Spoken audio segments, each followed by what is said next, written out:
নমস্কার, আমি স্মৃতি। বড়দের প্রণাম আর ছোটদের স্নেহ জানিয়ে শুরু করছি আজকের ভিডিও। আজ 2026-এর প্রথম দিন। সময় এখন ঘড়ির কাঁটায় সকাল 10:30। সকলেরই ব্রেকফাস্ট হয়ে গেছে, আর আজকের ব্রেকফাস্টে ছিল লুচি ঘুগনির সাথে গুড়ের রসগোল্লা। এই শীতের সময় গরম গরম গুড়ের রসগোল্লা খেতে অসাধারণ লাগে। যদিও রসগোল্লাটা গরম ছিল না, ঠান্ডাই ছিল। বাড়িতে আনার পর আমি সেটাকে মাইক্রোওভেনে গরম করে নিয়েছি। আর এরকম গরম রসালো রসগোল্লা, বিশেষ করে গুড়ের যদি হয় তাহলে তো কোনো কথাই নেই। আচ্ছা, এদিকে দুপুরে রান্নাবান্নার প্রিপারেশান চলছে। এখানে আমি মশলাগুলো কেটে কুটে নিচ্ছি। আচ্ছা, মশলা কাটাকুটি বলতে পেঁয়াজ কুচিয়ে নিয়েছি, টমেটো, আদা এগুলো সব কেটে নিচ্ছি। আর রসুন একটা বিশাল বড় কাজ, যেটা আমি আগে থেকেই করে রাখি। ফ্রিজের মধ্যে রসুনের খোসা ছাড়িয়ে রেখে দিয়েছি, তাই খোসা ছাড়ানোর কোনো ঝামেলা নেই, মানে রসুন থেকে মুক্তি। আচ্ছা, যাই হোক, টমেটোটা কেটে নিচ্ছি। দুটো বেশ বড় সাইজের টমেটো নিয়েছি। আর আদাগুলো তোমরা তো জানোই আমি একটু ছোট ছোট টুকরো করে ফ্রিজে রেখে দিই, সেটাই পরিমাণ মতো বের করে খোসাটা ছাড়িয়ে নিয়ে কুচি কুচি করে রেখেছি, যাতে পেস্ট করতে সুবিধে হয়। আর ওই যে রসুনের কোয়াগুলো দেখালাম, একটা বেশ বড় সাইজের রসুন, শুধু কোয়াগুলো আলাদা করে পরিষ্কার জলে আমি ধুয়ে রেখেছি। এই কোয়াগুলো থেকে খোসাটা কিন্তু ছাড়াইনি, খোসা সমেত রয়েছে। আর এই যে দেখছো খোসা ছাড়ানো রসুন, এই বোতলে ভরে ফ্রিজে রেখেছিলাম। আমি একবারে বেশ অনেকটা পরিমাণে রসুনের খোসা ছাড়িয়ে রাখি, যাতে এক সপ্তাহ মতো চলে যায়। আর এখানে যে পরিমাণ আছে, মোটামুটি বেশ বড় সাইজের 5টা রসুন রয়েছে এখানে, বুঝতেই পারছি, কারণ খোসা ছাড়াতে ছাড়াতে আইডিয়া হয়ে যায় যে কতটুকুতে কটা রসুন থাকতে পারে। আজকে রান্না এই রসুনেই হয়ে যাবে, আর এক্সট্রা করে রসুন ছাড়াতে হচ্ছে না। আর ওদিকে পেঁয়াজ তো কেটিয়ে নিয়েছি, সব কিছু কাটাকুটি কমপ্লিট, তাই দাটা একটু ভালো করে মুছে টুছে সাইডে সরিয়ে রাখছি আর কি। রান্না করতে করতে রান্নাঘর দেখবে একটু এলোমেলো অগোছালো হয়ে যায়। রান্নার ফাঁকে ফাঁকে সেই এলোমেলো অগোছালো জায়গাগুলো যদি একটু পরিষ্কার করে নেওয়া হয়, তাহলে রান্নার পর কিন্তু অতিরিক্ত চাপটা থাকে না। আর তাছাড়া এটা আমার অভ্যেস, আমি অপরিচ্ছন্নভাবে রান্না করতেই পারবো না। রান্না করব, নোংরা হবে, সাথে সাথে আবার পরিষ্কার করব, এটা যেন আমার অভ্যেস হয়ে গেছে।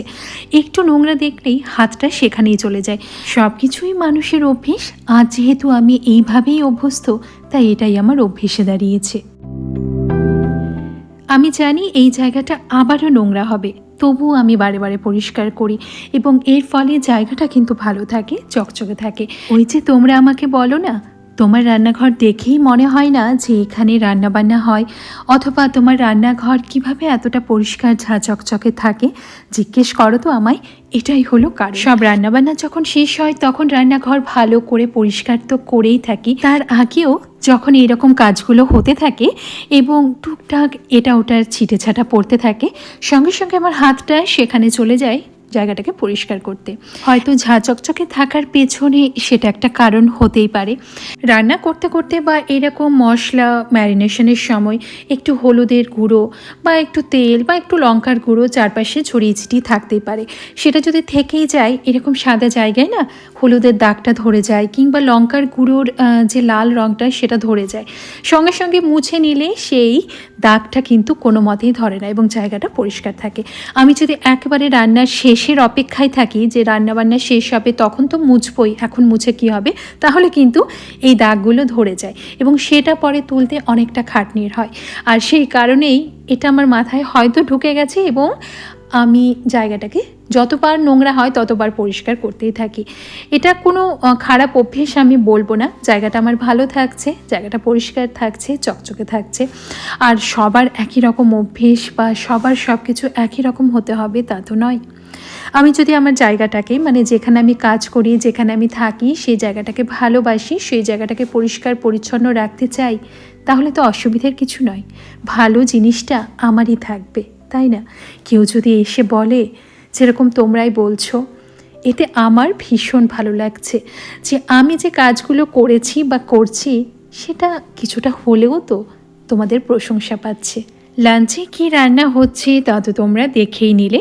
তার সাথে আজকে ভাত হচ্ছে না, হবে পোলাও, তবে তার দায়িত্বে রয়েছে মামনি মানে আমার শাশুড়ি মা। এখানে তেলের মধ্যে মানে গরম তেলে যা যা ফোড়ন দিলাম তা তো তোমরা দেখলেই। তারপর কুচিয়ে রাখা পেঁয়াজগুলো দিয়ে বেশ ভালো করে পেঁয়াজগুলোকে ভাজবো যতক্ষণ না পেঁয়াজটা নরম হয়ে যাচ্ছে, তার রং পাল্টে যাচ্ছে। আর এদিকে মশলার পেস্টটা করছি। পেস্টের মধ্যে প্রথমে যেটা তৈরি করছি শুকনো লঙ্কা, রসুন এবং কাঁচা লঙ্কা। এদিকে পেঁয়াজ তো ঢেকে ঢেকে ভাজছি, তবে মাঝে মধ্যে ঢাকাটা খুলে অবশ্যই একবার নাড়িয়ে নিচ্ছি, না হলে তলার দিকটা হয়তো বেশি কালচে হয়ে যাবে।